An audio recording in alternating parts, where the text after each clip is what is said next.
بسم اللہ الرحمن الرحیم۔ کسی دانشور نے خوب کہا ہے کہ آج کل جس عورت مارچ کا بڑا چرچا ہے یہ عورت کی آزادی نہیں بلکہ عورت تک پہنچنے کی آزادی ہے۔ حق فرمایا گیا ہے کہ بکریوں نے جب آزادی مانگی تو سب سے پہلے بھیڑیوں نے ان کی حمایت کی۔ جیسا کہ آپ سب جانتے ہیں کہ عورت مارچ پورے ملک میں زیر بحث ہے، تنقید بھی ہو رہی ہے اور تائید کرنے والے بھی میدان عمل میں مصروف ہیں۔ اس بحث میں شدت اس وقت آئی جب ایک نجی ٹی وی کے پروگرام میں معروف ڈرامہ نگار خلیل الرحمان صاحب اور ماروی سرمد کے درمیان اس موضوع پر تلخ اور نامناسب جملوں کا تبادلہ ہوا۔ عورت مارچ کی ابتدا دراصل 1907 میں نیو یارک میں ایک فیکٹری کی ملازمین کو قلیل معاوضہ دینے پر احتجاجی مظاہرے سے ہوئی، جس کے ساتھ بعد میں تقریباً 70 ممالک کی عورتوں نے مل کر ایک سیمینار منعقد کیا اور اسی میں یہ قرارداد پاس کی کہ ہر سال 8 مارچ کو خواتین کے حقوق کے طور پر دن منایا جائے گا۔ یہی قرارداد 1977 میں اقوام متحدہ نے بھی پاس کر کے عالمی قانون کی حیثیت دے دی۔ اس دن کا مقصد مظلوم عورتوں کے حقوق پر آواز اٹھانا ہوتا ہے، لیکن افسوس ہمارے اسلامی جمہوریہ پاکستان میں 8 مارچ کو عورت مارچ کا نام دیا جاتا ہے، جہاں کالجز، یونیورسٹیز اور دین بیزار لبرل فیمنسٹ عورتیں اپنے حقوق لینے کے لیے، اور یاد رہے یہ وہ حقوق جو دین اسلام کئی سو سال پہلے خواتین کو دے چکا ہے، اور اپنے مردوں سے آزادی لینے کے لیے سڑکوں پہ نکلتی ہیں۔ دراصل ان کو چاہیے تو بس ہر طرح سے آزادی، دین سے آزادی، حجاب سے آزادی، عبایہ سے آزادی، باہر آنے جانے پر روک ٹوک سے آزادی، مردوں سے تعلقات پر پابندی سے آزادی۔ آپ اس بات کا اندازہ بخوبی لگا سکتے ہیں کہ انہیں کس قسم کی آزادی چاہیے۔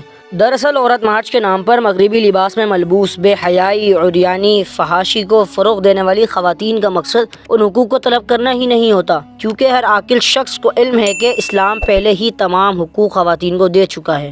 ان خواتین کا مقصد تو کچھ اور ہی ہے، مغربی ایجنڈے پر کام کرنا اور مغربی سوچ کو فروغ دینا اور اپنے مغربی آقاؤں کے حکم کو بجا لانا۔ عورت مارچ میں لگائے جانے والے نعرے: میرا جسم میری مرضی، اگر دوپٹہ اتنا پسند ہے تو آنکھوں پر باندھ لو، اپنا موزہ خود ڈھونڈ لو بیٹھ گئی صحیح سے، اپنا کھانا خود گرم کرو، مجھے اپنے مردوں سے آزادی چاہیے، میں جو چاہوں کروں، مجھے روک ٹوک سے آزادی چاہیے، مجھے باہر آنے جانے سے آزادی چاہیے۔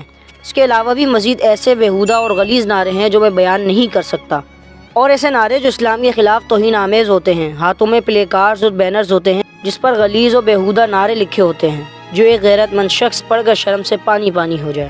عورت مارچ کی آڑ میں ہم جنس پرستی کو بھی فروغ دیا جا رہا ہے، جو کہ انتہائی خطرناک عمل ہے۔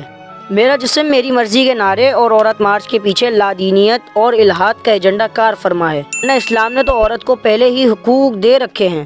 اسلام ہی وہ واحد مذہب ہے جس نے ظلم و ستم کی چکیوں میں پسنے والی صنف نازک کو پوری قوت سے اپنے دامن حمایت میں لے کر اسے مردوں کے برابر حقوق عطا کیے، بحیثیت انسان عورت کو بلند مقام عطا فرمایا۔ اسلام ہی وہ واحد دین ہے جس نے آ کر بیٹیوں کو زندہ درگور ہونے سے روکا۔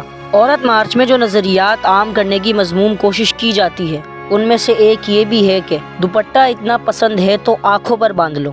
یہ نعرہ ہمارے اس موقف اور مدعا کی دلیل ہے کہ عورت مارچ کو مغربی دنیا نے اپنے مقاصد کے حصول کے لیے اسلامی ریاستوں میں متعارف کروانا شروع کیا ہے، کیونکہ مسلمان عورت کی شناخت اور پہچان ہی حیا اور عفت ہے۔ اسی حیا میں خود کو دوپٹے سے ڈھانپنا بھی شامل ہے۔ تعلق ہے میرا اس قوم سے جس قوم کی بیٹی خریدے جب کوئی گڑیا تو دوپٹہ ساتھ لیتی ہے۔ شریعت اسلامیہ کی تعلیمات کی روشنی میں عورت کا ایک تقدس ہے جس میں اس کی خوبصورتی رکھی گئی ہے۔ عورت کے لیے حجاب اور دوپٹہ جہاں اسلامی اقدار میں شامل ہے وہاں پر یہ مشرقی تہذیب اور روایات کی علامت بھی ہے، اور ہمارے اسلامی اقدار میں عورت سر سے پاؤں تک حیا کی ایک کامل تصویر ہے۔